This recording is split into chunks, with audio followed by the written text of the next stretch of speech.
Good morning, students. Myself, Dr. Dharmir Saini, Assistant Professor in History, Gandhi memorial national college, Ambala cantt.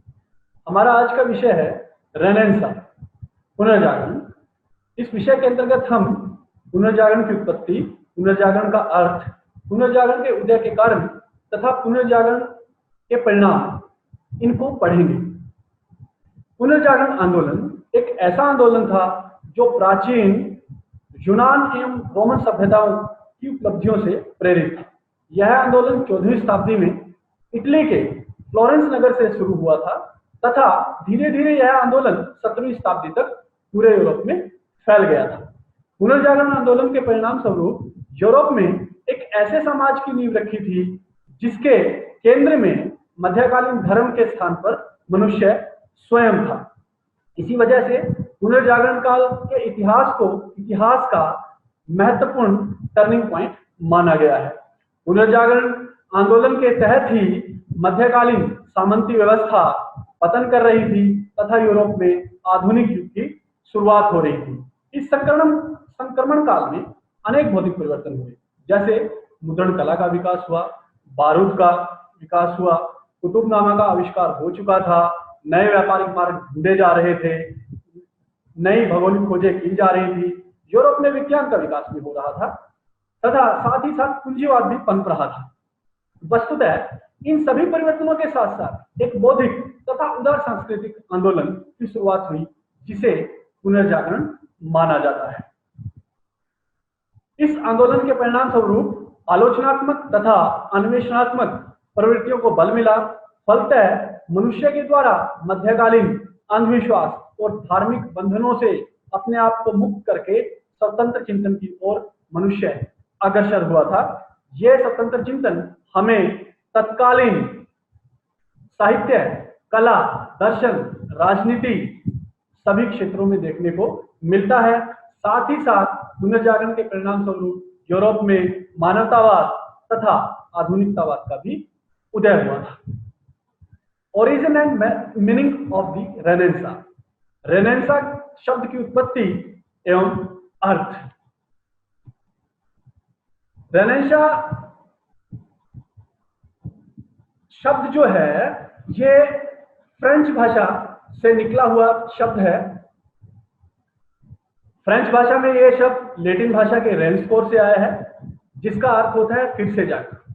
वहीं यदि हम English में renaissance के समानार्थक शब्दों की बात करते हैं तो इंग्लिश में इसके लिए रीबर्थ तथा रिवाइवल शब्दों का प्रयोग किया गया है जिसका अर्थ होता है पुनर्जन्म तथा पुनरुत्थान। सबसे पहले इटली के लेखक वैसारी ने रेनेसां शब्द का प्रयोग इटली में भवन निर्माण कला तथा वास्तुकला के लिए किया था। 16वीं शताब्दी में वैसारी के द्वारा इटली में वास्तुकला, शिल्पकला आदि में जो परिवर्तन हुए थे उन परिवर्तनों को रेनेसां की संज्ञा दी है। वहीं 18वीं शताब्दी में फ्रांसीसी विद्वान दिदरो ने नवीन साहित्य तथा कला में जो विकास हुआ था उसके लिए रेनेसां या पुनर्जागरण शब्द का प्रयोग किया है। मुख्य रूप से पुनर्जागरण यूरोप में बौद्धिक एवं उदार सांस्कृतिक आंदोलन था जिसकी प्रेरणा का आधार प्राचीन यूनान एवं रोमन सभ्यता की उपलब्धियां थी। इसीलिए प्राचीन काल में रुचि के कारण इसे क्लासिकल रिवाइवल की संज्ञा भी दी गई है। फ्रांसीसी इतिहासकार जुल्स मिसलेट के द्वारा पुनर्जागरण के अर्थ को स्पष्ट करते हुए इसके दो मुख्य आयामों पर जोर दिया है। पहला दुनिया की खोज, दूसरा मनुष्य की खोज। दुनिया की खोज के अंतर्गत उनका यह मानना है कि मनुष्य के द्वारा इस समय नई दुनिया की खोज की गई, अर्थात अमेरिका, ऑस्ट्रेलिया, अफ्रीका, एशिया महाद्वीप के कुछ हिस्सों की खोज की गई। मनुष्य की खोज के अंतर्गत उनका यह मानना है कि मनुष्य के द्वारा मध्यकालीन धार्मिक बंधनों से अपने आप को मुक्त करते हुए औपशाही को अस्वीकार कर दिया तथा उसके द्वारा स्वतंत्र वैज्ञानिक और तार्किक दृष्टि को अपनाया था। जे स्वान ने अपनी book a history of world civilization में पुनर्जागरण शब्द को परिभाषित करते हुए कहा है कि पुनर्जागरण एक सामूहिक शब्द है जो मध्यकाल के अंत तथा आधुनिक काल के शुरू में परिवर्तित सभी बौद्धिक परिवर्तनों के लिए प्रयोग किया जाता है। डेविस महोदय के अकॉर्डिंग पुनर्जागरण एक ऐसा आंदोलन था जब मनुष्य के द्वारा वैचारिक स्वतंत्रता और साहस को अपनाया गया था, जो मध्यकाल में धर्म के ठेकेदारों के द्वारा जकड़े हुए थे। इसी प्रकार लॉर्ड एक्टन का यह मानना है कि पुनर्जागरण है क्या, तो वो कहते हैं कि यूनानी साहित्य के पुनः अध्ययन को पुनर्जागरण कहा गया है, और इसके जो परिणाम निकलकर सामने आए वो हमें पुनर्जागरण में परिलिखित होते हैं या पुनर्जागरण में दिखाई हमें देते हैं। तो संक्षेप में कहा जा सकता है कि पुनर्जागरण एक बौद्धिक तथा सांस्कृतिक आंदोलन था, लेकिन इसके अलावा पुनर्जागरण के लिए हम एक मल्टी डायमेंशनल शब्द का यूज भी कर सकते हैं, या ये कह सकते हैं कि पुनर्जागरण एक बहुपक्षीय आंदोलन था, जिसके अंतर्गत सामाजिक, आर्थिक, राजनीतिक, धार्मिक सभी क्षेत्रों में परिवर्तन हुए थे, जिसके परिणाम स्वरूप यूरोप में आधुनिक युग की शुरुआत हुई।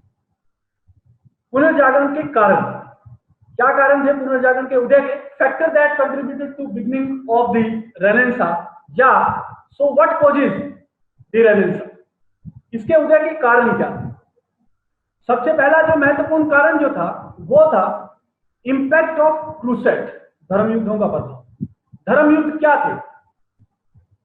ईसाई धर्म के पवित्र स्थान जेरूशलेम को लेकर ईसाइयों तथा मुसलमानों में हुए युद्धों को धर्म युद्धों का नाम दिया गया है, जो कि 1095 से लेकर 1295 के बीच में लड़े गए थे। लंबे काल तक लड़े गए इन युद्धों का यूरोपियन समाज पर सकारात्मक प्रभाव पड़ा था, जिसके परिणाम स्वरूप हमें यूरोप के समाज में अनेक परिवर्तन देखने को मिले थे, जो कि पुनर्जागरण में सहायक सिद्ध हुए थे। जैसे जब यूरोपियन समाज के लोग, स्पेशली सामंत लोग, जो कि उस समय समाज का नेतृत्व करते थे, ये लोग धर्म युद्धों में भाग लेने के लिए यूरोप गए, तो इनको बड़े स्तर पर धन की आवश्यकता थी। धन को इकट्ठा करने के लिए इन्होंने यूरोप के लोगों से धन लिया था। परिणाम स्वरूप उन लोगों के नगरों को या उन लोगों को इन्होंने स्वतंत्र करा दिया था। जब ये लोग धर्म युद्धों में लड़ने के लिए गए तो बड़े स्तर पर इनको जानमाल की हानि हुई थी। परिणाम स्वरूप यूरोप में सामंती व्यवस्था कमजोर पड़ गई।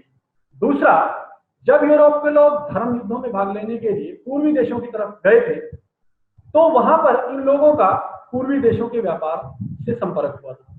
पूर्वी देशों की जिन वस्तुओं की यूरोप में बहुत ज्यादा मांग थी, ये उन वस्तुओं को अपने साथ यूरोप में लेकर आते थे, वहां पर उनको बेचते थे, जिसके परिणाम स्वरूप यूरोप में वाणिज्य और व्यापार का विकास हुआ था, या भूमध्य सागर क्षेत्रीय स्पेशली इटली के नगरों का विकास भी हुआ था। तीसरा, जब ये लोग धर्म युद्धों में भाग लेने के लिए पूर्व के देशों में गए, तो साथ ही साथ इनका पूर्व के देशों के ज्ञान के साथ भी संपर्क हुआ था। इस समय के दौरान बगदाद एक ऐसा सेंटर था जो पूर्व और पश्चिम के ज्ञान का संगम था। जब इन लोगों ने पूर्वी देशों में जाकर वहां पर पूर्वी देशों के ज्ञान को पढ़ा, समझा, तो इन्होंने वापिस अपने देशों में आकर यूनानी और रोमन साहित्य का पुनः अध्ययन किया था, जो कि यूरोपीय पुनर्जागरण में महत्वपूर्ण साबित हुआ था। इसीलिए कहा जा सकता है कि धर्म युद्धों ने पुनर्जागरण की पृष्ठभूमि को तैयार किया। सेकंड, नगरों और व्यापार और वाणिज्य का विकास। नगरों और व्यापार और वाणिज्य के विकास को मध्यकाल में पुनर्जागरण के लिए प्रमुख प्रेरक शक्ति माना गया है। वास्तव में इटली के ही नगर थे जहां से पुनर्जागरण की शुरुआत हुई थी। फ्लोरेंस, वेनिस, मिलान, इन सभी नगरों में पुनर्जागरण फला फूला था। यहीं से पुनर्जागरण यूरोप के अन्य देशों में फैला था। 11वीं शताब्दी से ही यूरोप में पूर्व तथा नगर दोबारा से पनपने लगे थे। ईसाई धर्म के द्वारा यूरोप में शांति की स्थापना की जा चुकी थी। धर्म युद्धों के कारण यूरोप के लोग पूर्वी देशों के ज्ञान के संपर्क में आ चुके थे। भूमध्य सागर में धीरे धीरे व्यापारिक गतिविधियां बढ़ चुकी थी। इटली में वेनिस, जेनेवा, फ्लोरेंस, मिलान जैसे नगरों का विकास हो रहा था। भौगोलिक खोजों ने वाणिज्य और व्यापार को और बढ़ा दिया था। व्यापार और वाणिज्य की वृद्धि से नगरों की गतिविधियों को जोरदार बढ़ावा मिला था। परिणाम स्वरूप इन नगरों में जहां एक और आर्थिक समृद्धि आई थी, वहीं दूसरी ओर बौद्धिक समृद्धि भी इन नगरों के अंदर आई थी। स्पेशली अटलांटिक महासागर के आसपास लगते हुए नगरों का इस समय में विकास हुआ था। जैसे फॉर एग्जांपल के तौर पर पेरिस, लंदन आदि नगरों का विकास भी रेनेसां मूवमेंट के साथ होने लगा था।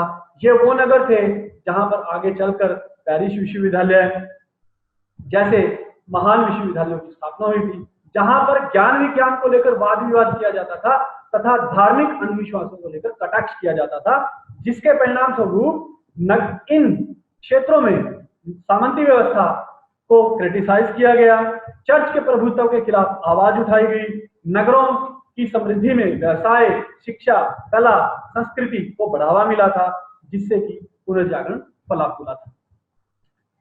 Significance of the Mongolian empire, विशाल मंगोल साम्राज्य की से भी पुनर्जागरण को प्रेरणा मिली। 13वीं शताब्दी में Genghis Khan, Ogedei Khan, Kublai Khan, Mongke Khan जैसे शक्तिशाली शासकों ने मंगोल साम्राज्य का विस्तार किया था तथा एक शक्तिशाली साम्राज्य में उनके द्वारा बदला गया था। मंगोल साम्राज्य के अंतर्गत चीन, मंगोलिया, रूस, पोलैंड, हंगरी, यूरोप के कुछ देश, कुछ क्षेत्र भी शामिल थे। कुबलाई खान के दरबार में न केवल यूरोप से, मध्य एशिया से, चीन से, बल्कि भारत अन्य क्षेत्रों से भी कई विद्वान उसके दरबार में संरक्षण प्राप्त थे। इन सभी विद्वानों में सबसे महत्वपूर्ण नाम जो था वो मार्को पोलो था। मार्को पोलो इटली का रहने वाला था, जिसने कि चीन, जापान, भारत, मध्य एशिया एवं कुबलाई खान के राज्य की भी यात्रा की थी। कुछ समय तक कुबलाई खान के दरबार में भी ये रहा था, और जब कुबलाई खान के दरबार से ये वापस अपने देश गया तो इसने अपना ट्रैवल अकाउंट लिखा। अपने ट्रैवल अकाउंट के में इसके द्वारा अपने यात्रा वृत्तांत के बारे में विस्तार से लिखा गया था। स्पेशली चीन की समृद्धि और भारत की समृद्धि के बारे में लिखा गया था, जिसको कि यूरोपीय लोगों ने बड़े ध्यान से पढ़ा था, उसमें रुचि ली थी। ऐसे समृद्ध क्षेत्रों को खोजने के लिए उन्होंने नई डिस्कवरीज की तरफ ध्यान दिया था, नई भौगोलिक खोजों की तरफ ध्यान दिया था, और इसी अभिरुचि के कारण यूरोप में पुनर्जागरण की पृष्ठभूमि तैयार होने लगी थी। तुर्कों का कस्तूनतुनिया पर अधिकार। 1453 ईस्वी में उस्मानी तुर्कों के द्वारा बैजेंटाइन राज्य की साम्राज्य की राजधानी कस्तूनतुनिया पर या कांस्टेंटाइनपोल पर अधिकार कर लिया था। कांस्टेंटाइनपोल इस समय तक विश्व के अंदर एक सबसे समृद्ध बौद्धिक एवं सांस्कृतिक केंद्र था। यहाँ पर दर्शन, ज्ञान विज्ञान, स्थापत्य, कला, संस्कृति सभी क्षेत्रों से जुड़े हुए विद्वान संरक्षण प्राप्त थे। लेकिन जब तुर्कों ने कांस्टेंटाइनपोल के ऊपर अधिकार कर लिया तो अधिकार करने के बाद इन्होंने यहाँ पर ईसाइयों पर अत्याचार किए थे। तो परिणाम स्वरूप यहाँ के ईसाई जगत के लोगों ने इन अत्याचारों से तंग होकर, जिसमें स्पेशली विद्वान लोग थे, उन्होंने कांस्टेंटाइनपोल से पलायन किया था और यूरोप के नगरों की तरफ में जाकर ये लोग बस गए थे। स्पेशली इन्होंने इटली के नगरों को अपना निवास स्थान बनाया था। इटली के नगरों में स्पेशली जनेवा, मिलान, फ्लोरेंस, वेनिस, इन नगरों में ये लोग जाकर बसे थे। यहाँ पर भी इन्होंने उस परंपरा को जारी रखा था जिस परंपरा को इन्होंने बैजेंटाइन साम्राज्य की राजधानी कांस्टेंटाइनपोल में जारी किया था या शुरू किया था।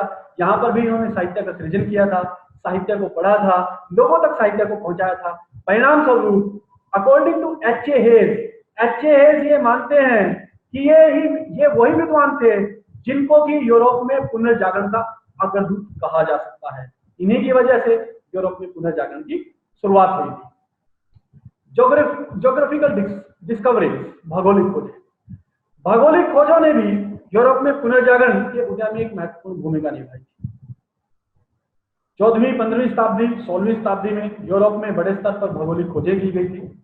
इसके पीछे एक महत्वपूर्ण कारण था। 1453 में जब तुर्कों ने कांस्टेंटाइनपोल पर अधिकार कर लिया तो उसके परिणाम स्वरूप पूर्वी और पश्चिम देशों में जो स्थल मार्ग से व्यापार होता था वो अवरुद्ध हो गया था।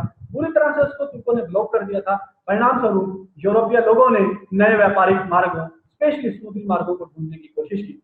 इस संदर्भ में भारत की खोज करने के लिए सबसे पहले 1492 में कोलंबस निकला था, लेकिन वो भारत तो नहीं पहुंच सका, लेकिन नई दुनिया पहुंच गया था। इसके परिणाम स्वरूप अमेरिका की खोज हुई थी। इसी प्रकार 1498 में वास्को डी गामा अफ्रीका का चक्कर लगाते हुए केप ऑफ गुड से होते हुए भारत की कालीकट बंदरगाह पर पहुंचा था। इसी तरह से 1519 में मैगलिन के द्वारा दुनिया का चक्कर लगाने की शुरुआत की थी।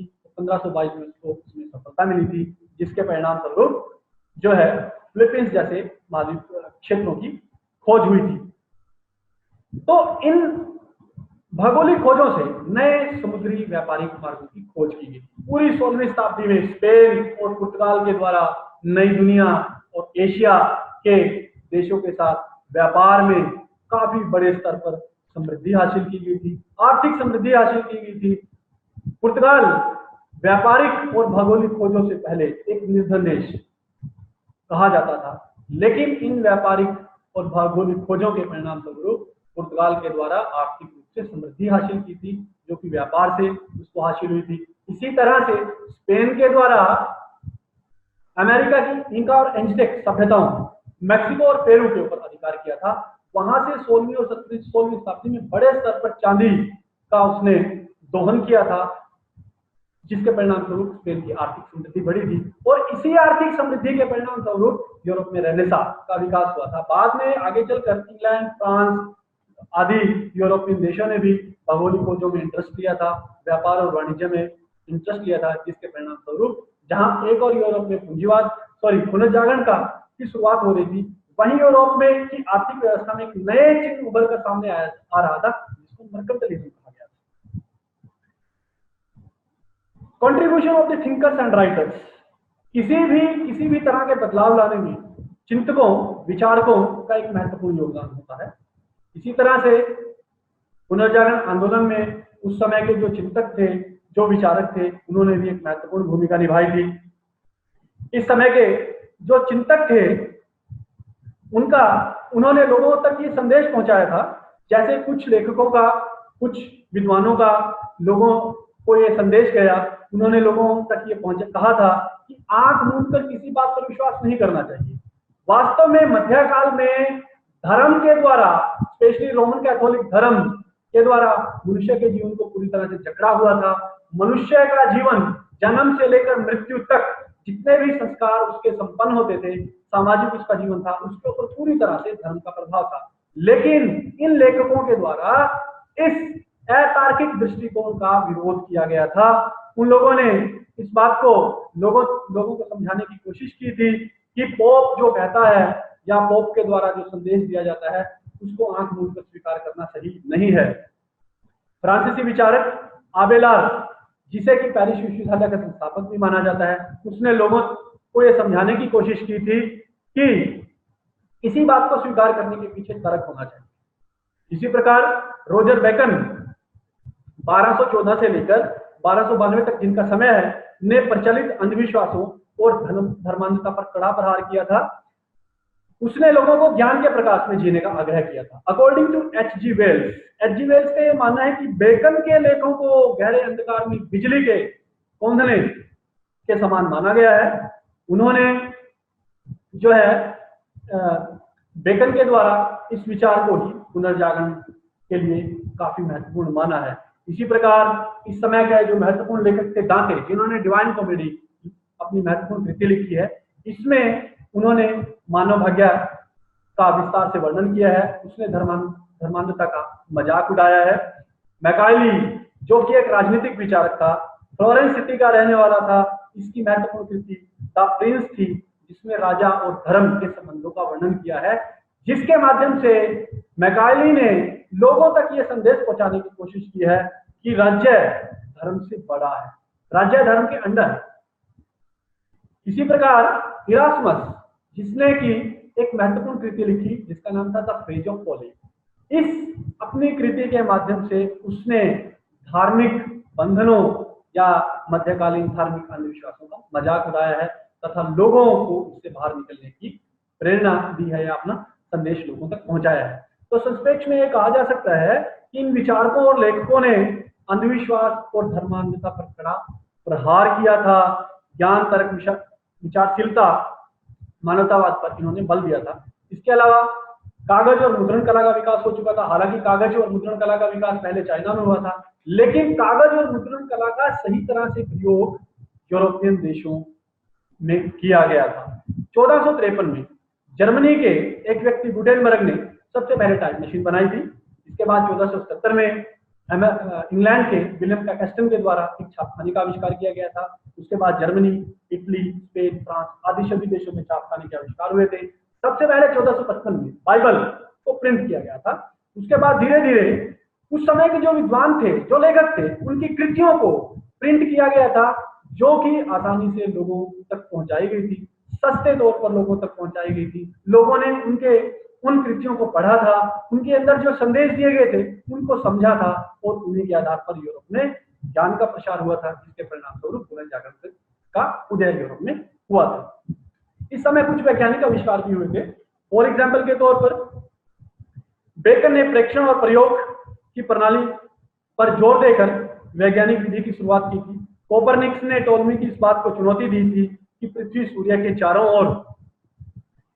ओर घूमती है। केपलर ने गणित के परिणामों से पुष्ट कर दिया था। न्यूटन ने गुरुत्वाकर्षण का नियम दिया था, जिससे कि विज्ञान के क्षेत्र में क्रांति पैदा हो गई थी। इन वैज्ञानिक आविष्कारों ने मनुष्य के जीवन को और भी आसान बना दिया था, जिसके परिणाम स्वरूप यूरोप में पुनर्जागरण का आरंभ हो रहा था। एनलाइटमेंट हुई थी लोगों के जीवन में, जिसने जो पुनर्जागरण का ही एक हिस्सा माना गया था। लोक भाषाओं का विकास हुआ था इस समय के दौरान। पुनर्जागरण आंदोलन से पहले यूरोप में केवल मात्र लैटिन और ग्रीक भाषाओं में यूनान और रोमन साहित्य उपलब्ध था। लेकिन जब पुनर्जागरण की शुरुआत हुई तो उस समय की स्थानीय भाषाओं का विकास भी हुआ था, जैसे जर्मन, फ्रेंच, इटावली, अंग्रेजी, इन भाषाओं का विकास हुआ था। इन भाषाओं में साहित्य का सृजन किया गया था, जिसको कि आसानी से लोगों ने पढ़ा था, जिसके परिणाम स्वरूप यूरोप में पुनर्जागरण आंदोलन की शुरुआत हुई। तो इन कारणों को की वजह से यूरोप में पुनर्जागरण आंदोलन की शुरुआत हुई थी। राइज ऑफ रेनेसां, पुनर्जागरण का उदय। यहां पर हमारे सामने एक प्रश्न है कि पुनर्जागरण का उदय कहां पर हुआ था, क्यों हुआ था। जैसा कि मैं पहले भी बता चुका हूं कि पुनर्जागरण का उदय इटली के फ्लोरेंस नगर से हुआ था, या ये कहा जा सकता है कि पुनर्जागरण का उदय इटली में हुआ था। लेकिन यहाँ पर हमारे सामने एक और प्रश्न है कि इटली में ही पुनर्जागरण का उदय क्यों हुआ। बेल्जियम में क्यों नहीं हुआ, फ्रांस में क्यों नहीं हुआ, इटली में क्यों नहीं हुआ, सॉरी इंग्लैंड में क्यों नहीं हुआ। यदि इस समय हम इटली के सामाजिक आर्थिक राजनीतिक स्थिति को पढ़ें तो इटली में वो सारी परिस्थितियां मौजूद थी जिनकी वजह से इटली को पुनर्जागरण की जन्मस्थली मानना उचित ही है। फॉर एग्जाम्पल के तौर पर इटली इस समय आर्थिक रूप से समृद्ध था। इटली के अंदर वाणिज्य और व्यापार के माध्यम से आर्थिक समृद्धि आ चुकी थी, जिसके परिणाम स्वरूप इटली के लोगों के द्वारा स्पेशली जो उस समय बड़ी बड़ी जो परिवार थे, उन्होंने यहाँ पर विद्वानों, साहित्यकारों, कलाकारों को संरक्षण दिया था। फॉर एग्जाम्पल के तौर पर फ्लोरेंस की मेडिसी फैमिली जो थी, उसका वहां पर राजनीतिक प्रभाव था। इस परिवार ने लोरेंजो नामक व्यक्ति ने 10,000 दुर्लभ ग्रंथों को एकत्रित किया, उनका अनुवाद करवाया था। इसी तरह से इटली, क्योंकि प्राचीन रोमन और यूनान सभ्यताओं का केंद्र था, और रेनेसां मूवमेंट जो था वो भी यूनानी और रोमन सभ्यताओं की उपलब्धियों से प्रभावित था, इसीलिए भी इटली में इस आंदोलन की शुरुआत हुई थी। राजनीतिक संगठन के तौर पर इटली में सामंती व्यवस्था कमजोर थी, राजनीतिक रूप से वहां पर शांति थी, जिसकी वजह से ये आंदोलन इटली में शुरू हुआ था। ग्रीक विद्वानों का योगदान, जब कॉन्स्टेंटिनोपल पर तुर्कों ने अधिकार कर लिया तो बड़े स्तर पर जो वहां पर विद्वान, साहित्यकार या कलाकार थे, उन्होंने यूरोपियन देशों में पलायन किया था। स्पेशली इटली में ये लोग आकर बसे थे, फ्लोरेंस सिटी में ये लोग आकर बसे थे, जिनेवा में बसे थे, मिलान में बसे थे, वेनिस में बसे थे, उत्तरी इटली के क्षेत्रों में या राज्यों में लोग आकर बसे थे। इसीलिए इन विद्वानों ने यहाँ पर पुनर्जागरण की पृष्ठभूमि को तैयार किया था। पोप का योगदान, हालांकि धर्म मध्यकाल में एक बहुत बड़ा बंधन था लोगों के ऊपर, लेकिन कुछ पोपों के द्वारा भी पुनर्जागरण के साहित्य के विकास में मदद की थी। इनमें स्पेशली पोप निकोलस पंचम का नाम उल्लेखनीय है, जिनका समय 1447 से 1455 था। उसके द्वारा वेटिकन विश्वविद्यालय की स्थापना की गई थी।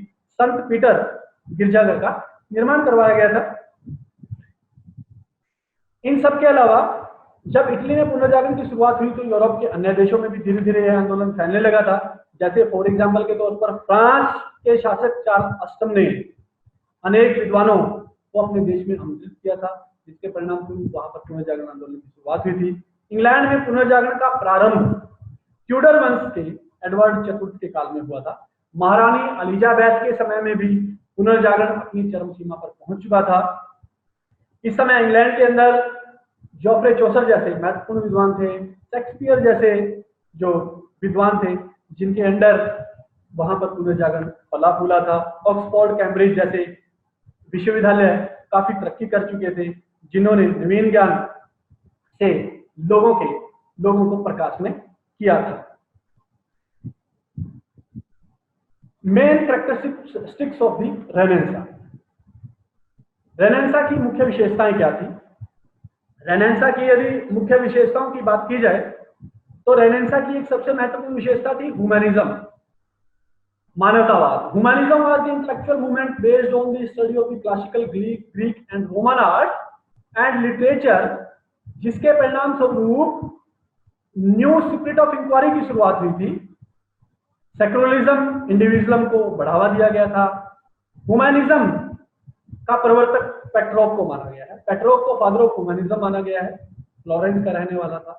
इसके द्वारा जो है लैटिन मैन्युस्क्रिप्ट को कलेक्ट किया गया था, उनको पढ़ा गया था तथा लोगों को यह समझाया गया था कि मनुष्य को मानवतावाद को ध्यान में रखते हुए अपनी गतिविधियों को बढ़ाना चाहिए।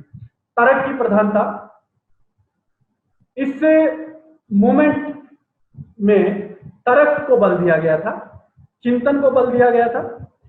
इस संबंध में अरस्तु के तर्कशास्त्र ने लोगों का मार्गदर्शन किया था। चिंतन में तर्क को प्रधानता स्वरूप माना गया था। पेरिस, बोलोन, कैम्ब्रिज विश्वविद्यालयों ने इस क्षेत्र में महत्वपूर्ण भूमिका निभाई थी। प्रयोगात्मक पद्धति पर बल दिया गया था। रोजर बैकन ने यह लिखा है कि हम ज्ञान दो प्रकार से प्राप्त करते हैं, वाद विवाद के द्वारा, प्रयोग के द्वारा। वाद विवाद से प्रश्न का अंत हो जाता है और हम भी उस पर सोचना बंद कर देते हैं, किंतु इसमें प्रमाण नहीं होता।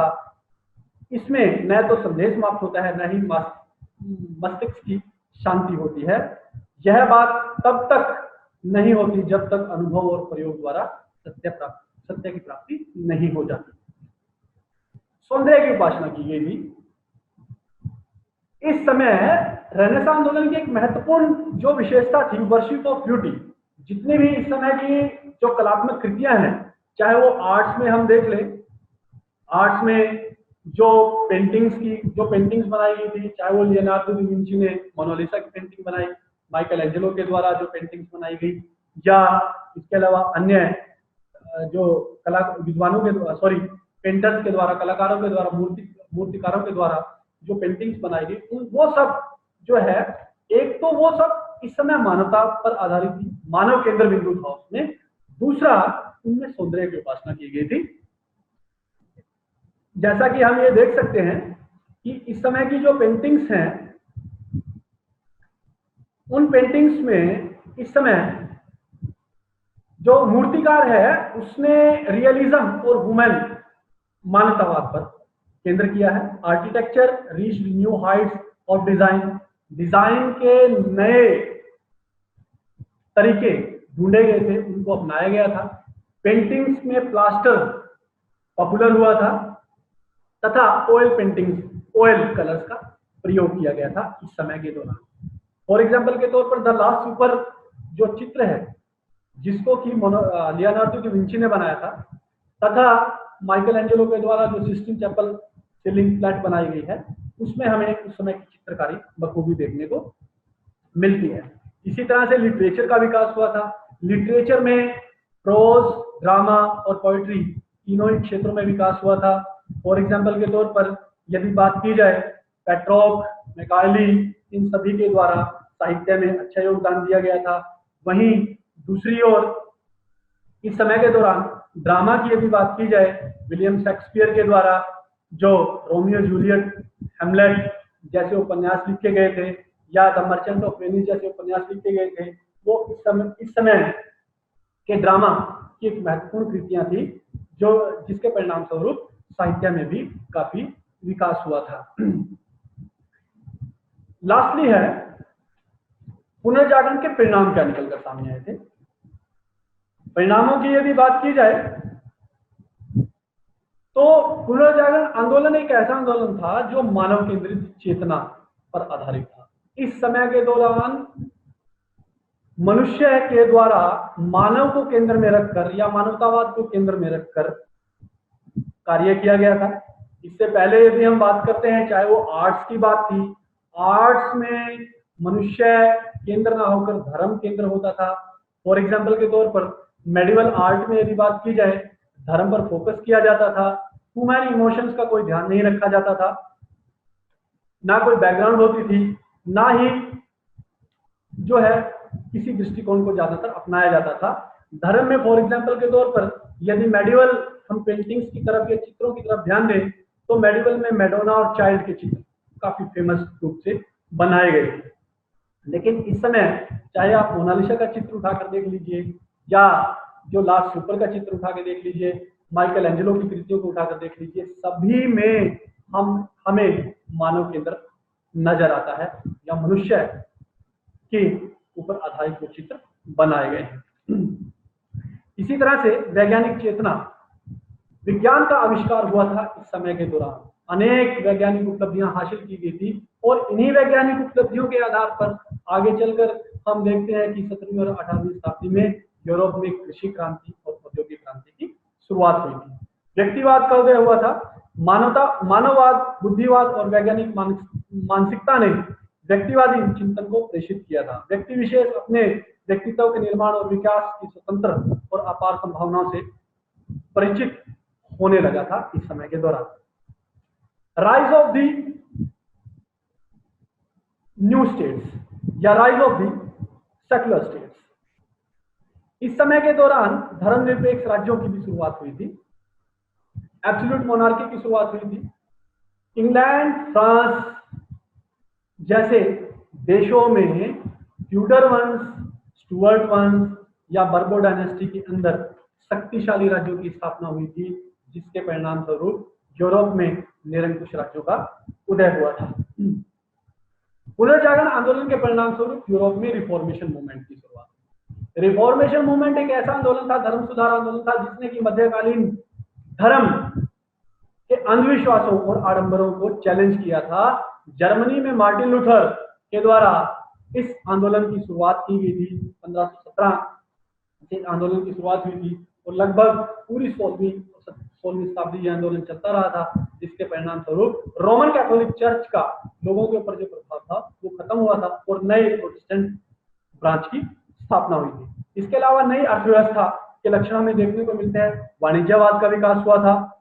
वाणिज्यवाद के तहत यूरोप की अर्थव्यवस्था में पूंजीवाद के चिन्ह परिलक्षित होने दिखाई देते हैं और इसी नई अर्थव्यवस्था के परिणाम स्वरूप यूरोप में हमें औद्योगिक क्रांति और कृषि क्रांति की शुरुआत नजर आई थी। मानवतावादी शिक्षा की शुरुआत हुई थी। इटली में, इंग्लैंड में, फ्रांस में, कैम्ब्रिज विश्वविद्यालय, पेरिस विश्वविद्यालय, सभी में जो है मानवतावादी शिक्षा की शुरुआत की थी, जिसके आधार पर शिक्षा के क्षेत्र में नई शुरुआत हुई थी। अकॉर्डिंग टू जर्मन विद्वान F.J. नेम्प्यार, उन्होंने यह लिखा है कि इस समय के दौरान मानवतावाद को ध्यान में रखकर शिक्षा का विकास हुआ था। तो इस प्रकार ये कहा जा सकता है कि पुनर्जागरण आंदोलन एक ऐसा आंदोलन था जो कि सांस्कृतिक परिवर्तनों से शुरू हुआ था या सांस्कृतिक उदार आंदोलन जिसको कहा जा सकता है, लेकिन साथ ही साथ इसमें हमें बौद्धिक परिवर्तन भी परिलक्षित होते नजर आए थे। और साथ ही साथ इस आंदोलन की शुरुआत से, जो कि 15वीं शताब्दी में शुरू हुआ था, धीरे धीरे यूरोप नए युग की तरफ बढ़ने लगा था, नए युग की तरफ अग्रसर होने लगा था और इसी के परिणाम स्वरूप 15वीं शताब्दी से 18वीं शताब्दी तक यूरोप में पूंजीवादी अर्थव्यवस्था के लक्षण बनने लगे थे और यूरोप पूरी तरह से एक आधुनिक यूरोप में बदलने लगा था। Thank you.